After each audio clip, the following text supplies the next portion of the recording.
front straightaway. Even though it's curved, it's wide open down that front straightaway. And that will change the top 10 as Robert Presley enters the top 10. And here's Tony Stewart making only his second start in NASCAR Craftsman Truck Series competition. He goes by, we have trouble. And the 8th truck, Bill Lester, has had trouble. Lester second in the series point standings, in Rookie of the Year standings, I should say. And Lester, in the Bobby Hamilton Racing owned Dodge, has sustained some damage. Hard contact with the outside wall there for Bill Lester.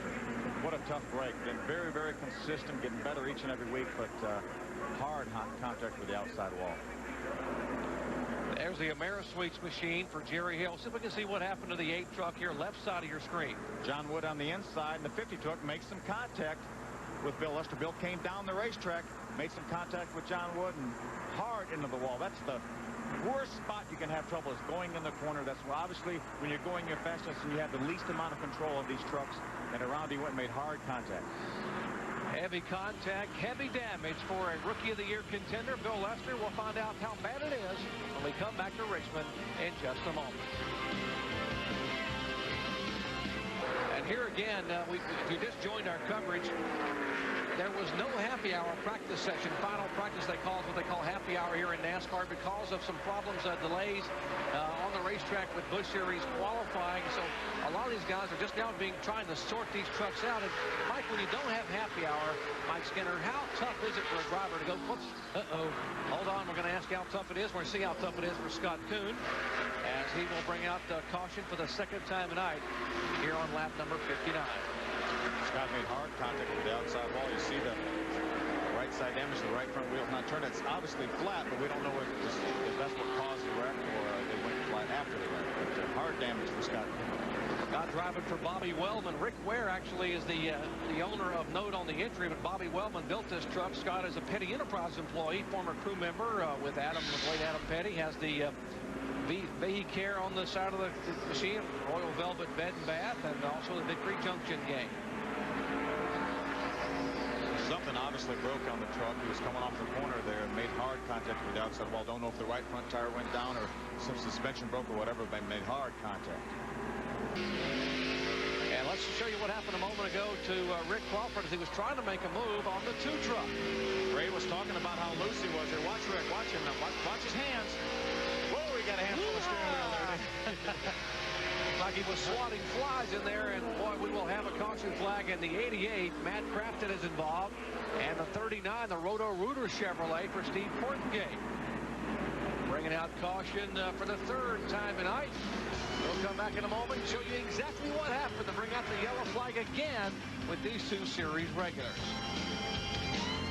And we are under caution at Richmond International Raceway. There's the Roto-Rooter Chevrolet of Steve Portengate. Let's show you what happened a moment ago here on lap 71. Looked like Steve might have had a little help from behind. Watch the very top of your screen to the right up here. Right in there, you're going to see some contact. Looked like from Coy Gibbs in the green truck, the 20 truck, ran into Steve Portengate, turned Steve around, and he got into Matt Crafton, turned him around. Both of them made contact with the outside wall. It was kind of hard to tell, but it almost looked like he had a little help there. There's a real good possibility of it. It's from the shots we got, it's really hard to tell. But as soon as, if he did touch the 39, he got down awful quick, but it was big. And the 29 had a problem we talked about. They were concerned in their last pit stop. Let's check in their pits to see exactly what happened. Amy, what's the situation on the lug nuts? And those are the words of our very special guest in the booth tonight, the 1996 winner of this race and the 1995 NASCAR Craftsman Truck Series champion, Mike Skinner, who's joining yours truly, Jerry Punch, along with Phil Parsons in the booth. We have Amy East and Ray Dunlap in the pits and Ryan Sockwell in the grass. As Ryan slides down across the Monte Carlo 400 insignia, and there is no yellow flag. Oh, there's going to be. Now there is, and now there will be. Spinning over in 2, coming to the caution. I think that old truck, there's a truck that we sold Brian a few years ago. And now the caution will come out.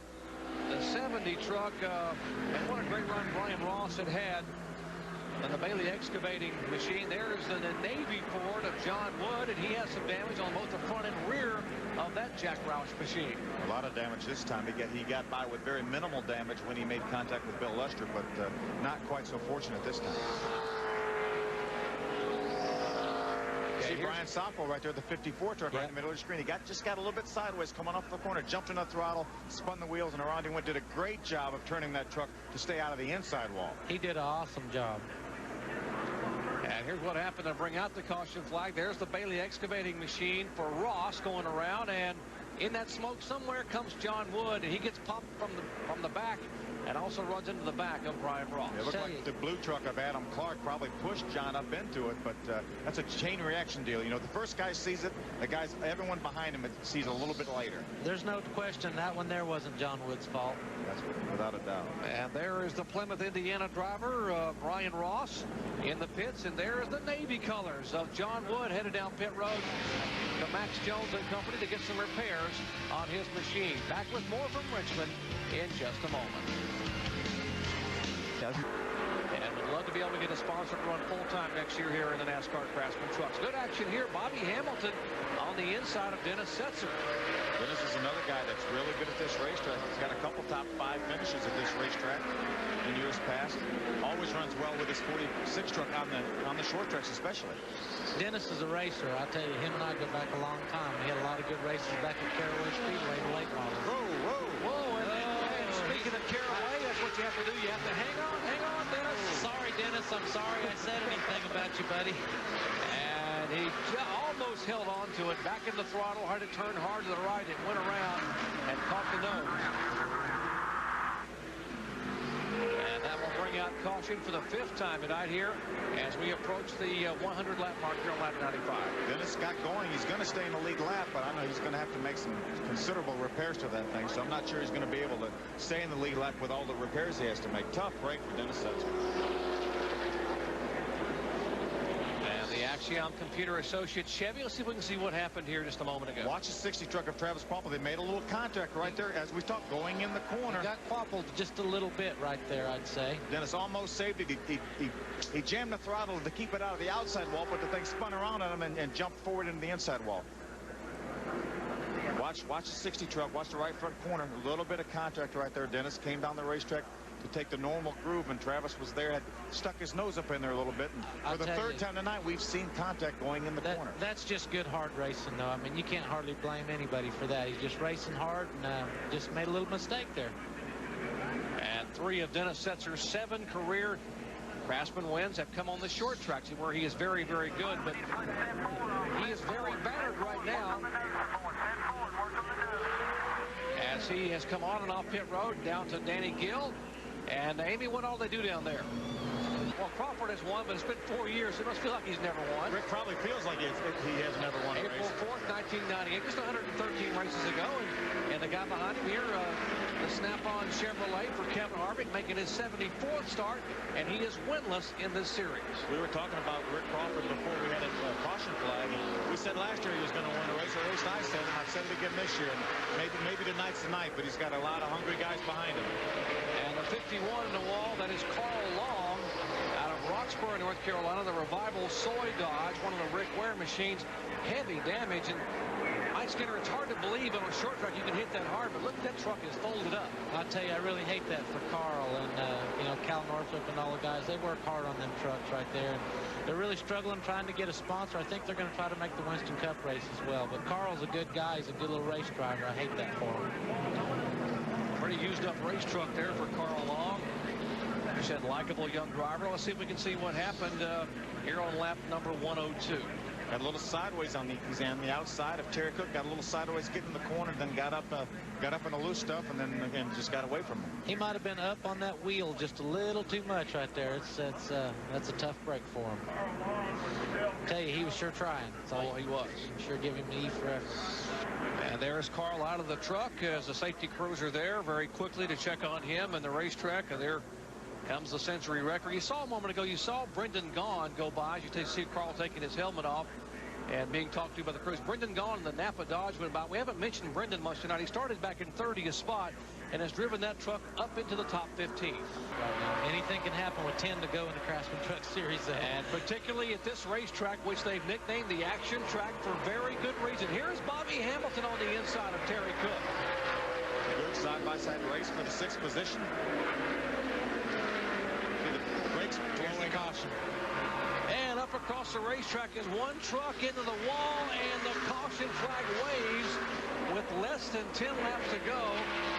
And that is not what Tony Stewart wanted to see. Adam Clark, driving for Petty Enterprises, has come around and tagged the wall, got it going again, but the caution came out. They waved the yellow flag. Jimmy Howell, and that will bring out the caution for the 8th time tonight. I bet you Tony Stewart, Kevin Harvick's a happy guy right now. I guarantee he is, and they sure build excitement here at Richmond, don't they?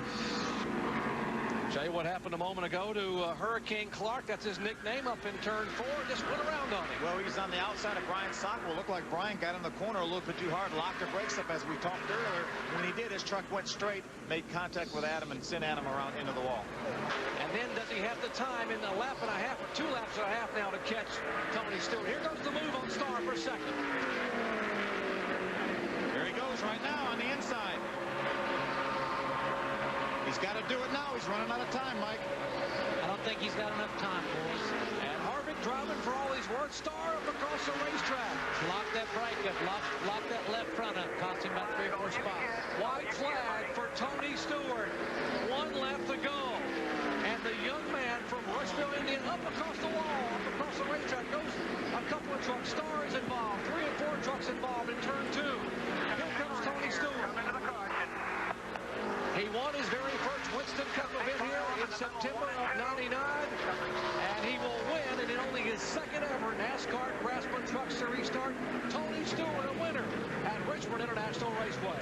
Darn, Harvick just keeps coming up just a split. See David Starr against the outside wall there. Got some point ramifications. There's Jason Leffler. We saw there's Travis Quapple. Big wreck on the last lap down his turns 1 and 2. That was a tough break for David Starr. It looked to me like Hamilton just went in there and stuffed him. I don't know what happened. We'll just have to look at the replay. Brendan Gaughan, our Napa Dodge leading Rookie of the Year contender, also heavily damaged down there. All happening on the white flag. You see Brendan getting the helmet off. Robert Presley also involved. There's Robert Sticky's truck right there. A lot of damage.